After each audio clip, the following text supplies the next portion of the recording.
Muy bien, muy buenas tardes. Buenas noches también a todos nuestros participantes de este webinar de Alminco. Es el primer webinar que de inicio de e-learning program patrocinado por Alminco, el cual busca brindar herramientas de capacitación a los estudiantes y profesionales en el sector minero de la industria en general. La estructura del webinar inicia por la presentación de la ponencia Introducción a la Geología Estructural, la cual tendrá una duración aproximadamente de 45 minutos de detalle. Bien, para dar inicio, el día de hoy tenemos la ponencia a cargo del geólogo Wilson Humberto López Abanto, graduado de la Universidad Nacional Mayor de San Marcos, Perú, con experiencia en cartografiado geológico, geomorfológico y estructural, levantamiento de columnas estratigráficas, análisis sedimentológico y lo geológico, estructural y geomecánico. El señor Humberto cuenta con amplia experiencia laboral, se extiende en diferentes territorios internacionales, laborando en diferentes empresas privadas e instituciones públicas, entre ellas en la Dirección de Geología Regional de INGEMET y en el área de exploraciones de Sotrano. El señor López ha elaborado una serie de publicaciones y trabajos de investigación. Asimismo, realiza cursos y conferencias enfocadas estrictamente en geología estructural y actualmente es estudiante de maestría con mención en geología regional por la Universidad de Brasilia. Entonces, con ustedes el señor Wilson. Adelante, Wilson. Muchas gracias, Cintia, por la presentación. Antes de comenzar, quiero agradecer a Minco por la invitación a realizar este webinar, que es parte de una serie de webinars que se van a hacer en relación a geología, y a la vez también se van a hacer talleres, ¿no? Entonces, el título de la presentación es Introducción a la Geología Estructural. Vamos a ver, se podría decir de manera general o a grandes rasgos, la geología estructural, y también agradecer a ustedes por su participación, ¿ya? Y antes de comenzar, les quiero decir que la geología estructural estudia la deformación que ocurre en el material geológico. En este caso, para nosotros generalmente pensamos en rocas, pero también en los depósitos recientes, ¿no? Que en ese caso hablamos de la neotectónica. Entonces, eso es lo que estudia la geología estructural, y voy a pasar a la siguiente presentación. Un aspecto importante de la geología estructural es que no se trabaja de manera aislada, sino tiene relación con la tectónica, la geodinámica y la microtectónica, ¿no? Entre ellos se correlacionan, y es importante tener claro esto de aquí porque va a depender a la escala de trabajo que ustedes estén realizando, ¿no? Como pueden ver, cuando se habla de geodinámica, estamos hablando a una escala global, tectónica a una escala como referencia a continentes, y la geología estructural, lo que nosotros vamos a hablar ahora, es de metros a kilómetros, y la microtectónica, ¿no? Que es menor a un metro, y todos estos en sí se interrelacionan, ¿no? Lo que vamos a generar un modelo integral. Entonces, eso quiere decir que la geología estructural como tal no se desarrolla por sí solo, sino también va a servir para entender lo que es la tectónica, la geodinámica, y la microtectónica es un apoyo a la geología estructural, ¿no? Esto sería lo que nos compete ahora. Y algo súper importante cuando nosotros empezamos a hablar de geología estructural, siempre es el inicio, ¿no? Que es la parte de campo. ¿Y qué datos nosotros tomamos en geología estructural? Entonces tenemos estructuras lineales y estructuras planares, ¿no? Cuando hablamos de estructuras lineales, estamos refiriéndonos, por ejemplo, a un eje de pliegue. Un eje de pliegue es una estructura lineal, un estiramiento mineral es una estructura lineal, una estía es una estructura lineal, ¿no? Entonces, cuando uno empieza a tomar estructuras lineales, como pueden ver, se puede tomar la estructura lineal de por sí, se le toma la dirección de la estructura lineal, que es el trend, o plunge direction, y la inclinación de la estructura lineal, que es el plunge. Cuando nosotros tomamos estructuras lineales, por ejemplo, con referente a un plano, que lo puede ocurrir con una estría, ¿no? Con referente a nuestro plano de falla, nosotros podríamos tomar lo que llamamos el pitch radio cabeceo, ¿no? Que es el ángulo que se toma, es el ángulo entre la línea de rumbo y la línea de la estría. Entonces, hay dos maneras de tomar el dato lineal, ¿no? De manera directa o con referencia a un plano. Eso es también importante tenerlo en cuenta. El otro dato que es bien conocido por todos nosotros son las estructuras planares. Por ejemplo, como pueden ver, aquí está la estratificación. Las fracturas son estructuras planares, las fallas son estructuras planares, las foliaciones son estructuras planares, y así hay una diversidad de estructuras planares, ¿no? En ese caso, se toma el rumbo y el buzamiento de esas estructuras planares, como pueden ver, ¿no? El strike y el dip. Entonces, partiendo de esas dos cosas importantes, ¿no? Que es lo que nosotros tomamos, ahora voy a mostrar esta imagen ilustrativa que justo les mencionaba, ¿no?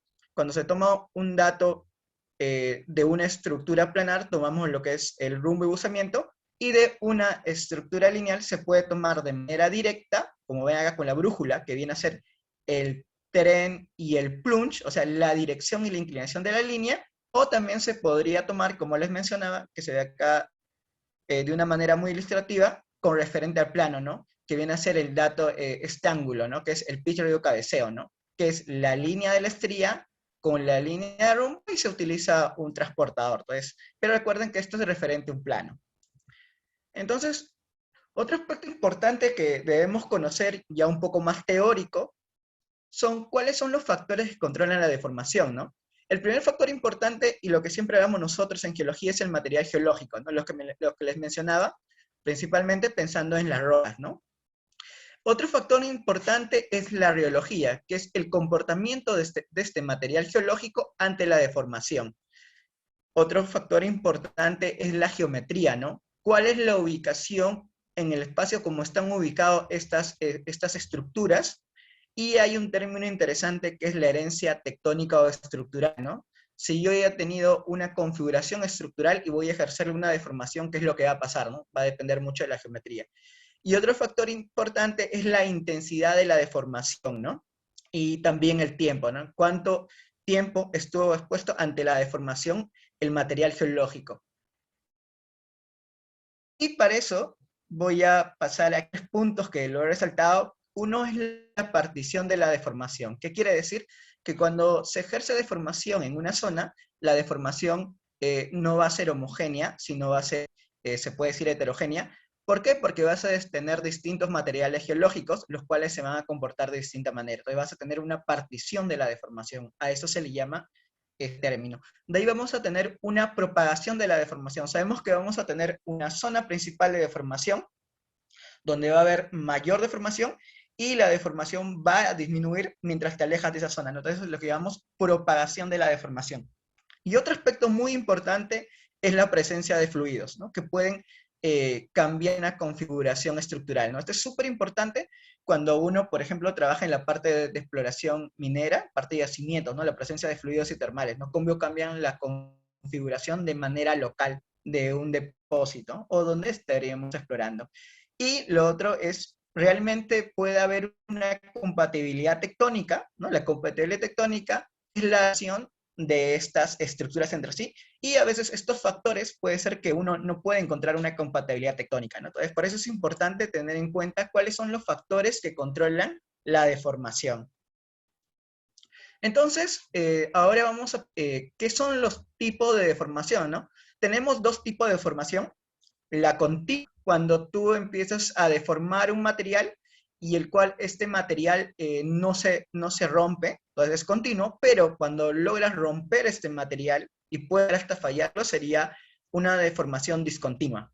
Ahora, esto de aquí puede ser el caso, por ejemplo, de pliegues, ¿no? Que tú logras deformar el material, pero no lo rompes. Y acá sería las fallas, ¿no?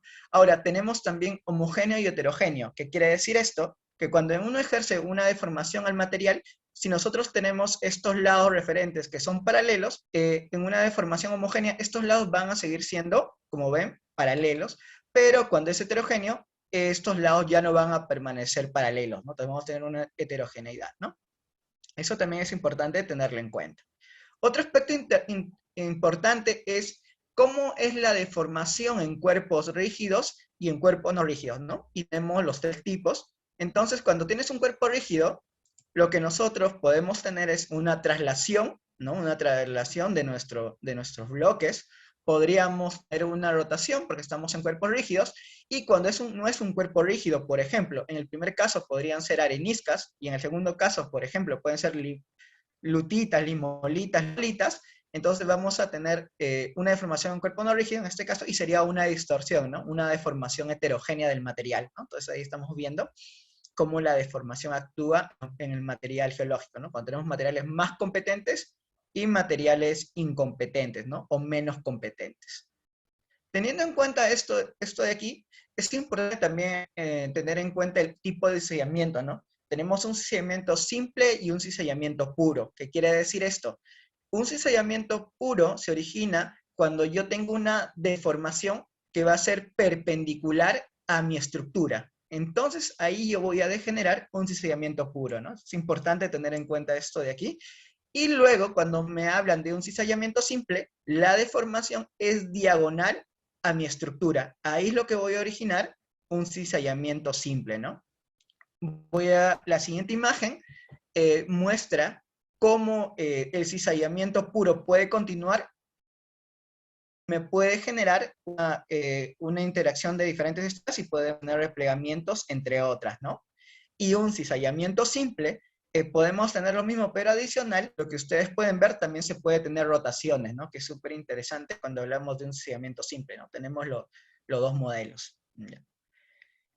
Partiendo de eso, nosotros debemos conocer el modelo de Riedel, ¿ya? Y este modelo de Riedel es justo lo que les hablaba de lo que hablamos nosotros de compatibilidad tectónica, ¿no? Que quiere decir que las estructuras van a tener una relación espacial entre ellas, como ven, una relación entre sí. Este es el modelo de Riedel, ¿no? Como pueden ver, tenemos nuestra estructura principal, que sería la Y para mi zona de sellamiento principal, y tenemos estas estructuras que son bien conocidas por todos ustedes, que son las estructuras, las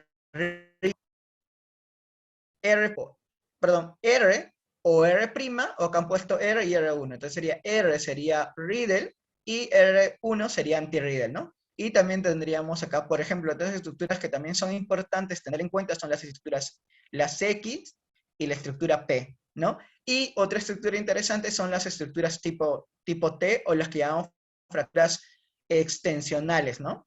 Entonces esto es súper interesante porque a la par también vemos cómo se relacionan fallas inversas con fallas normales y otro tipo de estructura, ¿no? Como tenemos acá estilolitos, pliegues, foliaciones, ¿no? Súper interesante tener en cuenta este modelo de aquí, ¿no? Pero como lo he mencionado, puede surgir incompatibilidad tectónica por las características que les mencioné, ¿no? Por los factores, diversos factores contra la deformación que pueden ser que no se encuentre de manera ideal, como lo vemos aquí, ¿no? Puede haber incompatibilidad. Entonces, eso hay que tenerlo bien en cuenta.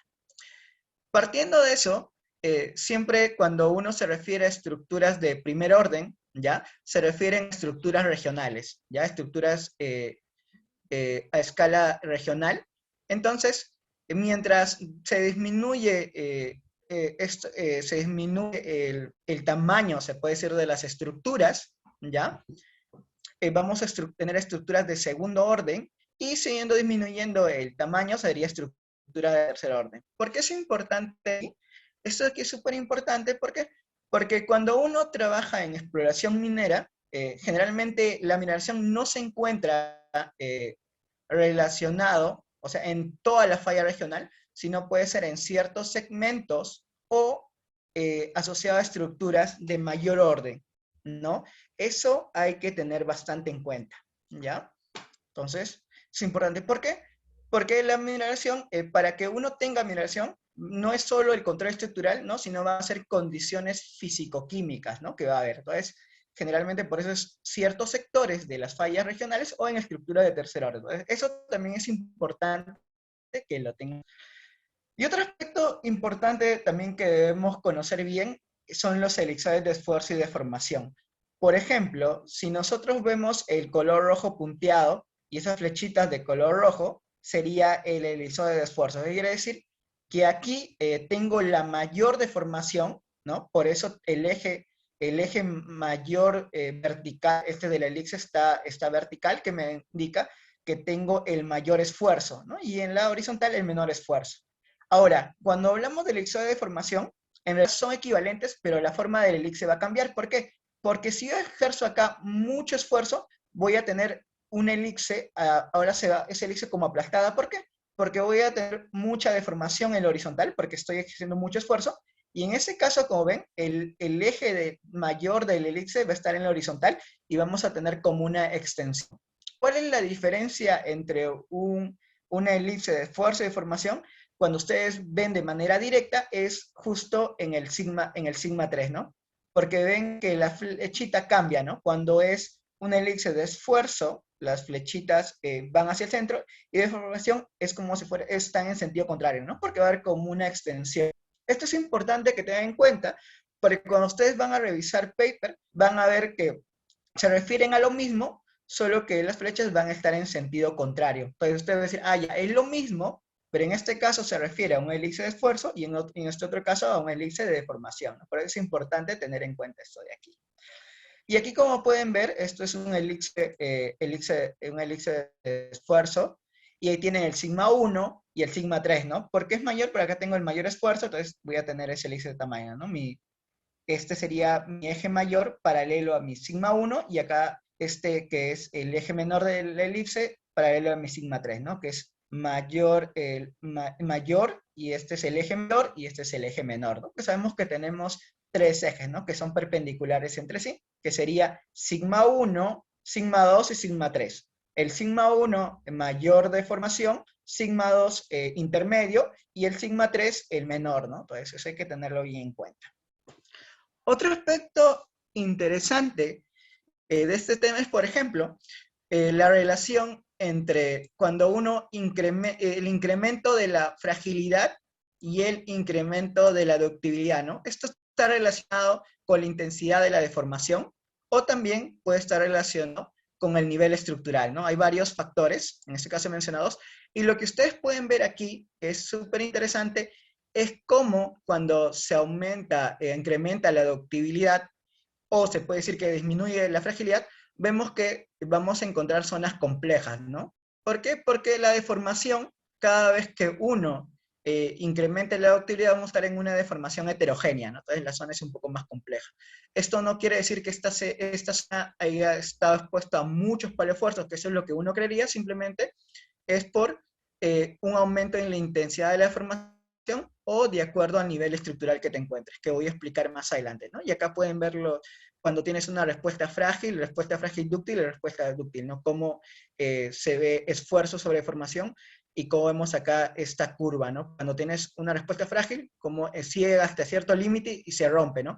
Y cuando es dúctil, no, continúa, ¿no? Porque no logra romperse el material. Y en esta imagen ilustrativa tenemos acá este material geológico, el cual este material no ha logrado romperse, entonces estamos en una deformación continua, y aquí, como se ha logrado romperse, estamos en una deformación discontinua, ¿no? Eso es importante tenerlo en cuenta. Otro aspecto importante es el modelo de Anderson, ¿ya? El modelo de Anderson es súper interesante, y en ese caso lo que nos dice el modelo de Anderson es que cuando nosotros tengamos fallas inversas, vamos a tener fallas de bajo ángulo. Cuando tengamos fallas de rumbo, vamos a tener fallas de muy alto ángulo, y cuando tengamos fallas normales, vamos a tener fallas de alto ángulo, ¿no?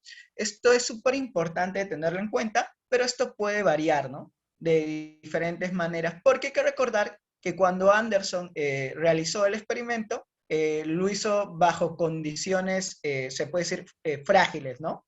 Por ejemplo, están las fallas lístricas, los cuales empiezan en alto ángulo y terminan en muy bajo ángulo, ¿no? Ese tipo de fallas lístricas, ¿por qué se forman así? Porque llegan a un nivel estructural donde el material ya se comporta de manera dúctil por un momento de mayor presión y temperatura. Entonces las condiciones cambian, ¿no? Entonces hay que tener en cuenta esas características, ¿no? Pero es súper interesante tener claro el modelo de Anderson, ¿ya? Entonces, y partiendo nosotros del modelo de Anderson, siempre vamos a ver una relación del sigma 1, ¿no? Que es el eje de mayor esfuerzo, se podría decir, ¿no? Sigma 1, que es mayor esfuerzo, y lo que nosotros vemos es que siempre sigma 1 se encuentra en el ángulo agudo, ¿ya? Viendo la configuración geométrica, Y también, como ven, una falla normal, tenemos nuestro sigma 1 en la vertical y justo está en el ángulo agudo. En una falla inversa igual, sigma 1 en la horizontal, en el ángulo agudo. Y en una falla de rumbo igual, en la horizontal y en el ángulo agudo. Porque esto es importante, porque yo solo con un conocimiento geométrico podría de alguna manera determinar los cuarzos, ¿no? Y como pueden ver, el ángulo ideal es un ángulo de 60 grados. Ya, por eso es importante tener en cuenta esto de aquí. También otro aspecto interesante es la relación de las fracturas extensionales con los paleoesfuerzos, ¿no? Siempre el sigma 1, siempre paralelo al sigma 1, al sigma de mayor esfuerzo y deformación, se podría decir, vamos a tener fracturas extensionales paralelas, ¿no? Como pueden ver, en un régimen inverso, en un régimen normal y un régimen de rumbo, ¿no? Esto es súper interesante. Y paralelo al sigma 2 siempre vamos a tener las zonas de mayor permeabilidad, ¿no? Este es un gráfico tomado de Nelson, donde se ve acá la fractura, una fractura extensional. Tengo acá mi sigma 1, paralelo está mi fractura extensional, y lo que pueden ver, tengo acá mi sigma. Esto, por ejemplo, si alguien me pregunta qué tipo de elipse me representa, la respuesta es no, porque el sigma 1 está hacia el centro. Si fuera una elipse de formación, aquí yo tendría una extensión, ¿no? Entonces, estaría las flechitas en sentido contrario. Entonces, por eso es importante saber de la elipse de fuerza de formación. Y acá pueden ver esta imagen, donde paralelo al sigma 2 está mi zona de mayor permeabilidad, ¿no? Como pueden ver, paralelo al sigma 2. Entonces, esto es súper interesante tener en cuenta. Y justo lo que les mencionaba, imagino que muchos están familiarizados con los términos cuando les hablé de nivel estructural. Este es un gráfico del paper de Foss en 2017, muy bonito, por eso lo menciono. Y como pueden ver, tenemos tres niveles estructurales, ¿no? Sería el nivel estructural frágil, tenemos el transicional y tenemos el nivel estructural dúctil, ¿no? En uno vamos a tener lo que llamamos generalmente lo que son las brechas, ¿no? Las brechas se van a formar en un nivel estructural frágil y las foliaciones principalmente en un nivel estructural dúctil. Y lo que podemos ver que podríamos tener una transición, ¿no? Que podríamos tener zonas de brechas asociadas a foliaciones. Y hay que tener en cuenta que este nivel estructural no es un nivel con una medida ya conocida, o sea, que uno puede decir a cierta profundidad, ahí me voy a encontrar en la transición, ¿no? Lo que ocurre es que ese nivel transicional va a variar por diferentes características o factores, y en este caso ven que ese nivel transicional varía de acuerdo al tipo del material geológico, ¿no? Por ejemplo, el cuarzo, ¿no? Si yo tengo unas arenijas cuarzosas, ahí me dice a cuánta temperatura se va a comportar de manera frágil, dúctil. Y, por ejemplo, si tuviera rocas con bastante componente feldespático, ¿ya? Por ejemplo, unas arcosas o gravacas, ven que ese nivel frágil dúctil cambia, ¿no? De 300 que era en cuarzo, en el mineral cuarzo, y en el otro en feldespatos, que está en más o menos en 450 aprox, ¿no? Entonces eso es importante tener en cuenta, que ese nivel no tiene una profundidad establecida, ¿no? Sino va a depender, ¿no? De las características del material y los factores geológicos que hemos mencionado. Otro aspecto interesante, y este sí me gustaría mencionarles, es, por ejemplo, las fracturas, ¿no? ¿Cómo podemos encontrar nuestras fracturas? Pueden ser, en este caso, como ven, individuales, podríamos tener zonas de formación y una red de fracturas. Y lo interesante aquí es, si uno ve esto, parten de lo que es discontinuo a continuo. ¿Por qué parten discontinuo a continuo? Porque sabemos que decir que nos encontramos en un nivel frágil a dúctil, exactamente en qué posición es un poco complicado, y por ejemplo el autor lo que propone, el autor Blenkisoft, es que hay que tratar de clasificar en discontinuo continuo, ¿no? Pero sabemos que si hablamos de discontinuo, estamos en un nivel preferentemente frágil, y si hablamos de continuo, en un nivel preferentemente dúctil. Y aquí pueden encontrar las diferentes estructuras que podemos encontrar, ¿no? Por ejemplo, tengo una fractura aislada, una fractura extensional, puedo generar estilolitos, que es un tipo de foliación por disolución, y acá las fábricas tipo S, ¿no? Lo que tenemos foliaciones, ¿no? Lo que más me indicaría, esto sería, si yo quisiera hablar de un nivel estructural, esto sería un nivel estructural dúctil, esto sería un nivel estructural frágil, y esto, esto sería una transición, ¿no? Pero en este caso, el autor recomienda que llamar discontinuo continuo, porque no se sabe justo cuándo va a haber ese cambio de discontinuo continuo. Entonces es bueno describir de esa manera las estructuras, no es una recomendación. Igual si tienes una zona de formación, como pueden ver, las distintas características. De una zona de falla, que generalmente se habla de un nivel tectónico estructural frágil, hasta zonas de cizalla, ¿no? Que sería dúctil, ¿no? Un nivel estructural dúctil. Y luego tendríamos acá, como ustedes pueden ver, red de estructuras, un stop wall, una estructura de fracturas extensionales, hasta una red de zonas de cizalla, ¿no? Es súper interesante tener ustedes en cuenta esto de aquí. Y acá algunas fotitos del mismo autor, que me parecieron súper interesantes mencionarlo o mostrarlo, ¿no? Tenemos la zona de falla, la zona de la falla y cizalla, la transicional, ¿no? O tenemos acá algunas fracturas extensionales, algunas foliaciones, y la zona de cizalla netamente, ¿no? Donde predomina la foliación como tal, ¿no? Entonces, es interesante tener en cuenta esto, ¿no? Entonces, en este caso. Adicional a eso, me gustaría mencionarles también que un tema importante de la geología estructural es los fractales o la invariancia de escala, ¿no? Eso es súper interesante cuando hagan cualquier estudio. ¿Por qué? Porque lo que nosotros podemos ver en una muestra de mano, o ven aquí, entonces una muestra de mano se ven uno genera este fallamiento y vas a generar estas zonas extensionales de manera puntual, lo puedes ver tanto en afloramiento como una escala regional, ¿no? Entonces ven cómo se correlacionan, ¿no? Esto sería a nivel de microtectónica, geología estructural y a nivel de tectónica, ¿no? Y cómo estos se pueden correlacionar entre sí. Entonces esto es lo que nosotros hablamos de los fractales o invariancia de escala, ¿no? Y esto es súper interesante tenerlo muy en cuenta. Otro aspecto interesante son los análisis cinemáticos, ¿no? Es determinar los movimientos de mi estructura, ¿no? Entonces, ustedes ven acá un bloque donde tienes diferentes indicadores cinemáticos, como pueden ser acá las fibras de mineral, las estructuras tipo Riedel, las venidas extensionales, las estructuras tipo S, C, la C', entre otras, ¿no? Todo esto también es súper importante que ustedes lo tengan muy en cuenta para hacer un estudio estructural, ¿no? Al final les voy a mostrar un flujo de trabajo interesante sobre el tema. Y por ejemplo, uno a veces dice, nosotros determinamos el movimiento de las estructuras, pero esto tiene una aplicación para la parte de la industria. Por ejemplo, este es el paper del Dr. Picker, y en este caso ustedes pueden ver fibras de recristalización, ¿no? Peldaños en fibra, y lo interesante es que esto está asociado a zonas de alteración hidrotermal. Y ven que estas fibras, el movimiento, ¿cómo se indica el movimiento acá? Es sencillo, ¿no? Vamos a tener escalones, y bajando estos escalones va a estar el movimiento de mi estructura. ¿Por qué?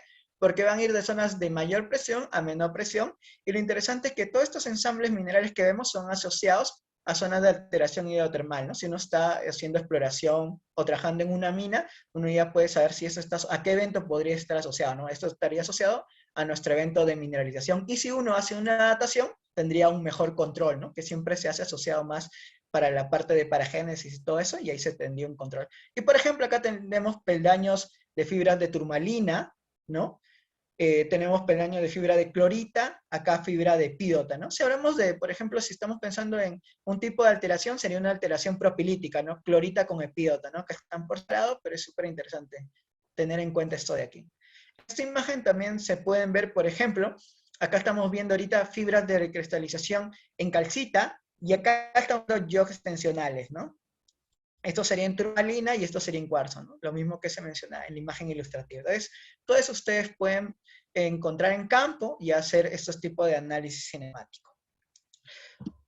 Otro factor importante que deben tener en cuenta es en qué tipo de deformación estás, ¿no? Si es una deformación progresiva o polifásica. ¿Qué quiere decir? Si es una deformación polifásica, estamos diciendo que en nuestra zona ha habido varios eventos de deformación, ¿no? Que se han sobrepuesto.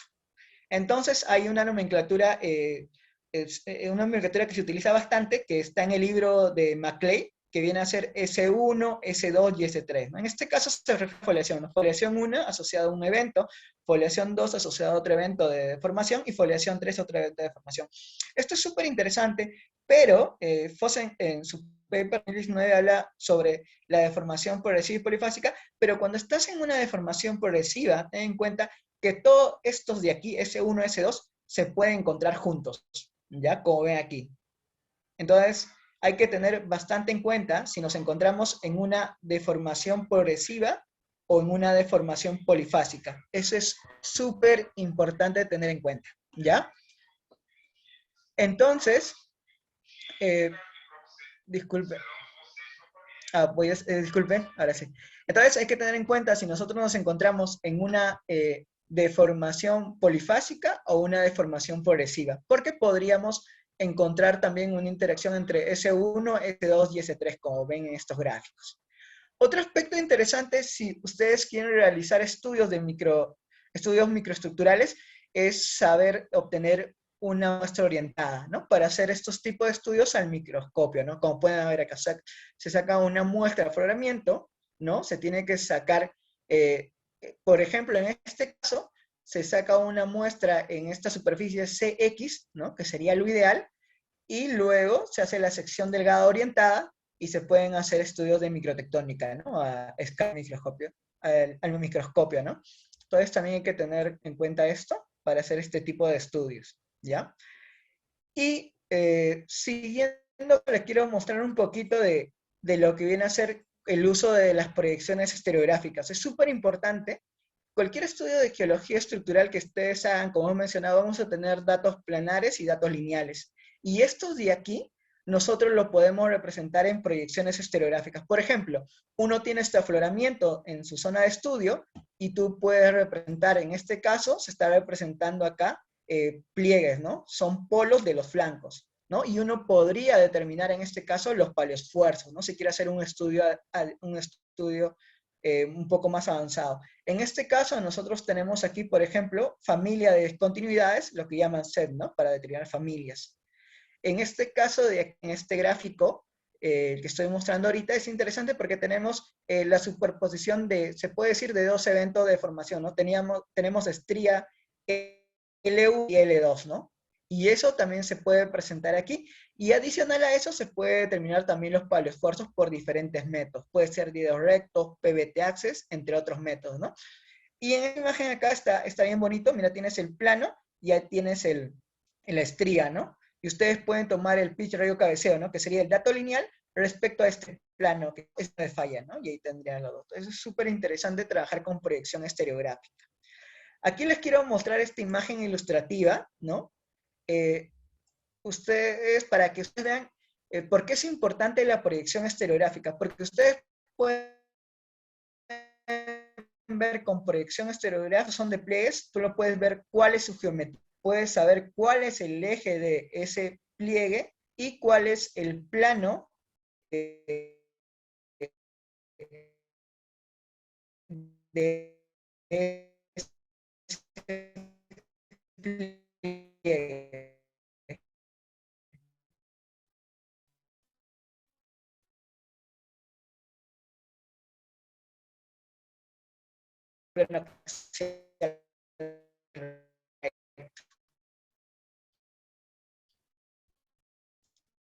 Entonces, es súper interesante trabajar con el Torres. Y acá lo que mencionaba, ¿no? Yo tengo acá una zona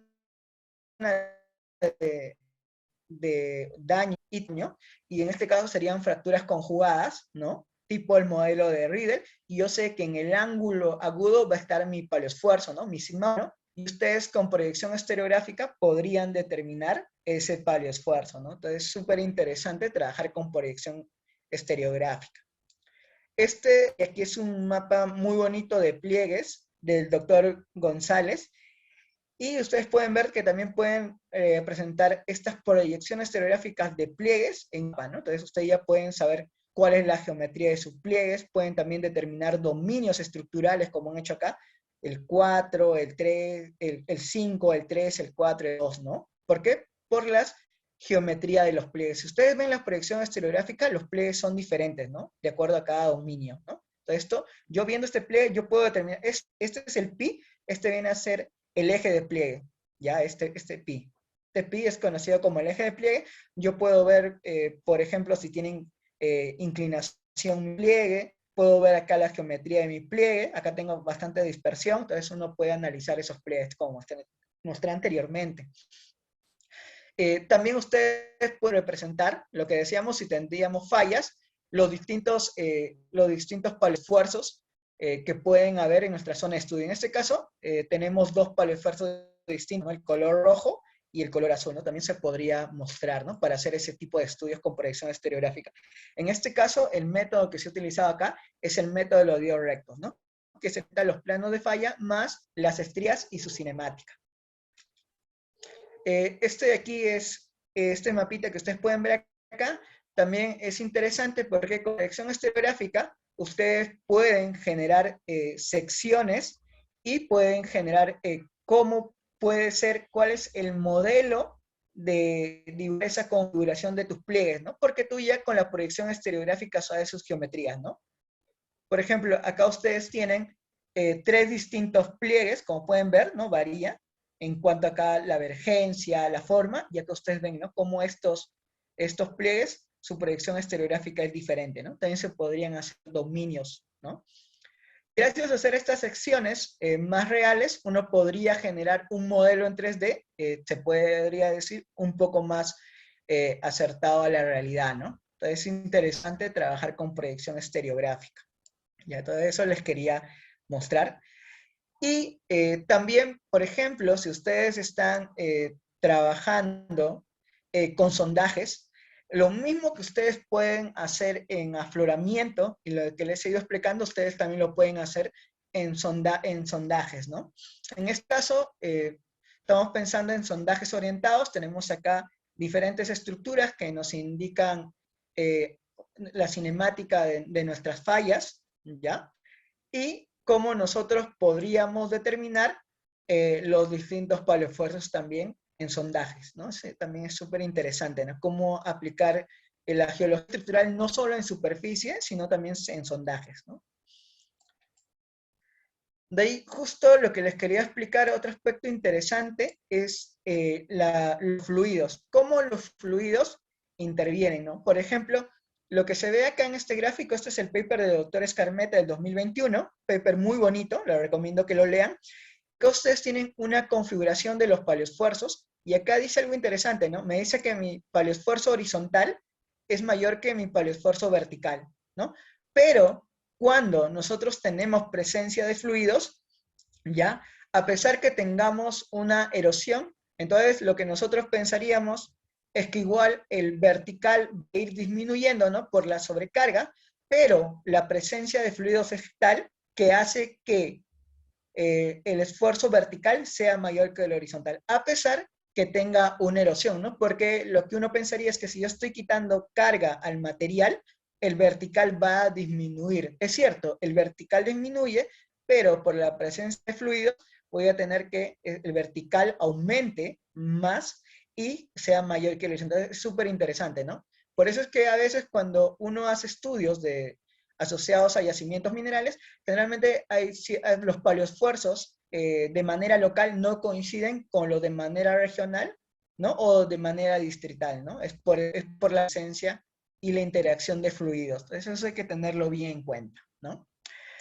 Y justo lo que les mencionaba, ¿no? Para nosotros hacer estudios estructurales, partimos de un análisis geométrico, que es la toma de datos, trabajar con proyección estereográfica, o un análisis cinemático, ¿no? Cuando ya trabajamos con los paleoesfuerzos, dándole la cinemática, ¿no? Y determinando, dando la cinemática y todo eso, y a un análisis dinámico, ¿no? Cuando determinamos diferentes tipos de paleoesfuerzos la interacción de fluidos que le mencionaba, ¿no? Y ya algo más avanzado son los análisis mecánicos, ¿no? O modelamiento numérico, ¿no? Para ya llegar a ser un muy buen control estructural. Entonces hay que tener todo eso en cuenta, ¿no? Y para eso, como ustedes pueden ver, no es solo data de superficie, también es data de subsuelo, también es lo que les mencionaba sobre trabajar con sondajes, ¿no? Con core orientado, o sea, sondaje no orientado, trabajar a nivel microestructural, también la geofísica es súper importante, y la geoquímica también es muy importante, ¿no? No he puesto acá, la geofísica es muy conocido, pero en geoquímica hay un paper muy bonito del doctor Carrizo que no lo he puesto, que también explica cómo la geoquímica nos ayuda, ¿no? A entender la geología estructural, ¿no? Es súper interesante todo esto. Y justo quería mostrarles esta imagen. Cuando este fue un curso que realicé en Lima, presencial, y lo interesante es que cuando uno empieza a tomar datos aquí, lo que uno logra ver es que el bloque de la derecha es subhorizontal, ¿ya? Y el bloque de la izquierda, ven que el ángulo de la estratificación empieza a aumentar, ¿no? Empieza a aumentar, como ven acá, y luego de nuevo disminuye, ¿no? Entonces, uno cuando ve esto es cierto, uno va a cartografía dice, ya tengo acá estratos subhorizontales, luego tengo estratos de muy alto buzamiento y luego están horizontales. Entonces, es súper genial hacer cartografiado, pero si yo no tengo una base teórica como tal, yo a veces no voy a saber qué exactamente está pasando aquí, ¿ya?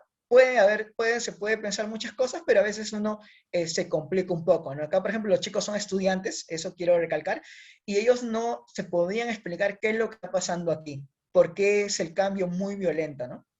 Entonces, como pueden ver, con un conocimiento teórico, uno lo que ve aquí es que lo que se tiene, esta falla en realidad es una falla bien grande, es una falla semiregional, y lo que tú tienes aquí, solo por geometría, te das cuenta que tendrías un pliegue de arrastre, ¿no? Asociado a esta falla semiregional. Por eso es que tienes horizontal en un lado y luego luego tienes esta zona de la zona de falla y luego cómo vas de alto ángulo y va disminuyendo el ángulo, ¿no?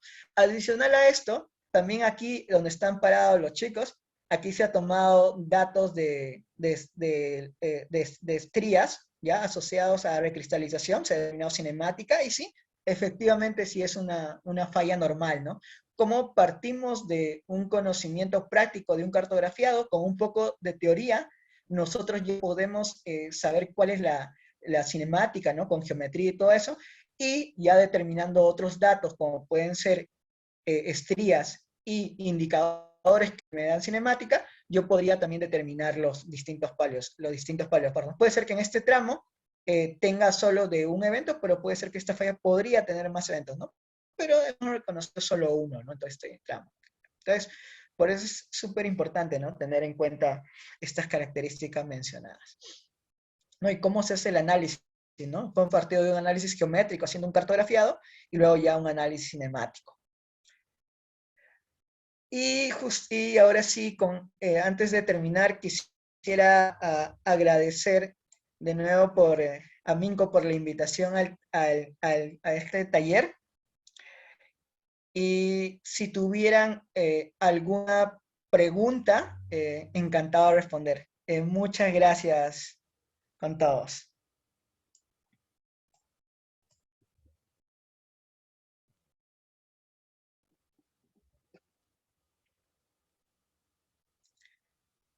Eh, si alguien tuviera alguna pregunta, Cintia.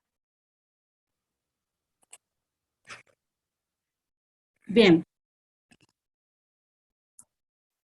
estamos esperando, si tienen alguna pregunta, que por favor la transmitan para que el señor Wilson pueda responderles.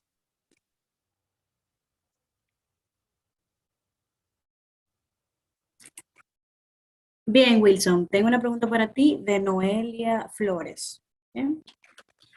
Con la geología estructural, ¿podemos determinar el movimiento de las placas tectónicas? Pregunta Noelia para ti, Wilson. Muchas gracias, Noelia, por la pregunta. Lo que se hace, por ejemplo, para nosotros determinar movimiento de placas tectónicas se utiliza en sí son más por la tecnología, ¿no? Hay GPS, los cuales son específicos, los cuales se ponen en una zona donde, por ejemplo, tengamos una zona de subducción o zona que sabemos que hay movimiento de placas, entonces uno puede saber cuánto movimiento anual ha tenido ese movimiento de placas, ¿no? Entonces, sí se puede saber eso. Ahora, si hablamos de cómo ha sido la configuración de las placas antiguamente y si con la geología estructural se podría determinar, sí, se hacen diferentes tipos de estudio, pero en sí es un poquito más complejo porque ya tenemos que hacer estudios, por ejemplo, de paleomagnetismo, ¿no? Para saber cuál ha sido la configuración y teniendo estudios de paleomagnetismo, también se puede hacer lo que es geología y con estudios estructurales uno podría determinar estos movimientos, ¿no? Pero pensando ya algo muy antiguo, ¿no? En placas muy antiguas, ¿no? Como era la configuración anteriormente, no sé, en el Paleozoico, Neoproterozoico, ya exagerando un poquito, pero sí se puede. Bien, Wilson, tenemos una segunda pregunta de Daniela Guerrero. Dice, ¿cómo la geoquímica ayuda en el análisis estructural? Pregunta Daniela para ti, Wilson. Muchas gracias, Daniela. Sí, hay un paper muy interesante del doctor Carrizo, y me gusta mencionarlo porque es muy bueno. Por ejemplo, es en un tajo abierto, generalmente se hacen sondajes, ¿ya? Para ser enmallados para hacer la parte de la explotación. Entonces, cuando hacen esos enmallados, también se hacen análisis geoquímicos, ¿no? Por ciertos elementos. Y lo interesante es, por ejemplo, cuando se hacen análisis, por ejemplo, en este caso de estudio, si no mal recuerdo, hicieron por asociados a minerales de arsénico, antimonio, ya asociados elementos de arsénico, antimonio asociados de arsénico, antimonio. Lo que pasa es que como esos elementos se originan, se puede decir, al final de una interacción con los fluidos y termales son los finales, y en ese estudio también hicieron inclusiones fluidas. Lo que ocurre es que cuando uno plotea toda esa data, lo interesante es que la geoquímica de esos elementos te configura muy bien las estructuras, ¿no? Porque como han sido los últimos fluidos que se han generado, han aprovechado todo el control estructural que ya se tenía asociado, en este caso, ¿no? A la parte de yacimientos. Entonces, súper interesante, ¿no? Porque uno ya gracias a la geoquímica y la distribución de estos elementos, y más que han hecho inclusiones fluidas y si lo tienen bien controlado, uno ya puede trazar mejor las estructuras. La pregunta sería, ¿pero por qué hacer eso si se hace un cartografiado? Si se hace cartografiado, lo que ocurre es que siempre vamos a tener zonas cubiertas, ¿no? Y también la idea es entender cómo es el depósito. Entonces, hacer la continuación de las estructuras siempre es un poco difícil, ¿ya? Entonces, gracias a ese estudio, se puede ver que en ese caso, esos elementos como arsénico, antimonio, que se forman al final, pueden, como van a aprovechar todas las estructuras preexistentes, uno puede trazar y diseñar mejor el control estructural de tu zona de estudio y las fallas que posiblemente uno no sabía cuál era su continuidad. Gracias a eso uno puede saber cuál es la continuidad de estas estructuras, ¿no? Entonces, es súper interesante, ¿no? Cómo se correlacionan.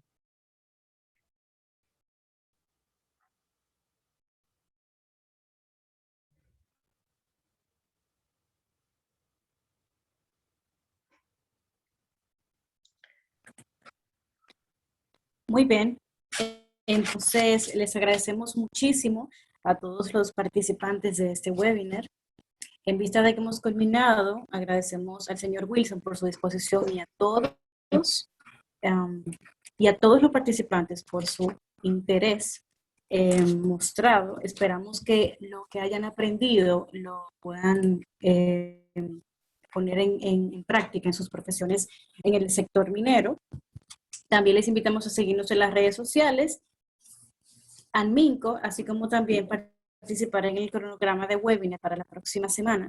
inscribirse para que puedan seguir siendo parte del eLearner programa. Es importante señalar que todas las ponencias serán compartidas en nuestro canal de YouTube para que puedan tener acceso. Recuerden compartir la programación y déjenos sus comentarios en las redes. Que pasen buen resto de la noche. Muchas gracias por participar. Gracias. Muchas gracias. Muchas gracias. Hasta luego con todos.